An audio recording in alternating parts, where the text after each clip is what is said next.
Hey everybody, it's Jeremy Bradley here, and it's time for the Speak Free Books Entertainment Wrap-Up presented by BuffBoyBrewing.com. JB's Entertainment Wrap-Up. Brought to you by BuffBoyBrewing.com. Need your daily or hourly fix of fresh-flavored coffee? Check out Buff Boy Brewing Company for unique blends from around the world.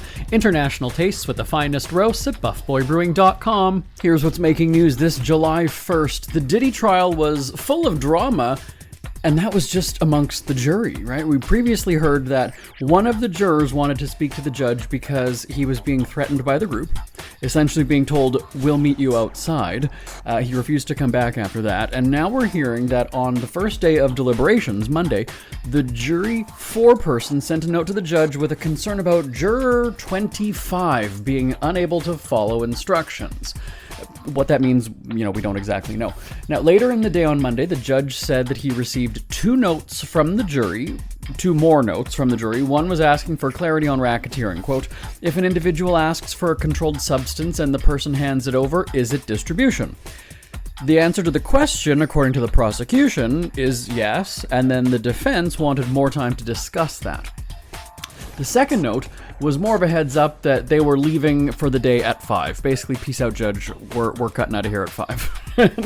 The jury is slated to go straight to the jury room at 9 a.m. on Tuesday.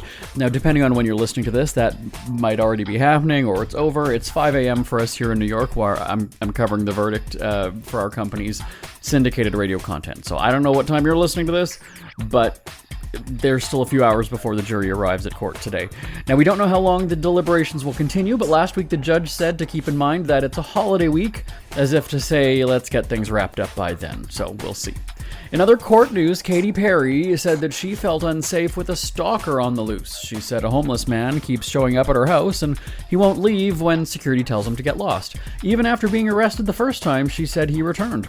Perry's security team reported the man had an aerosol can and a butane lighter. Another time he threw a blanket over the security gate, according to the complaint.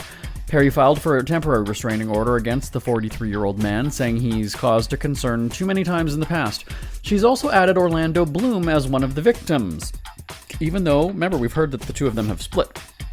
As for Bloom, he's posted on social media something that raised eyebrows.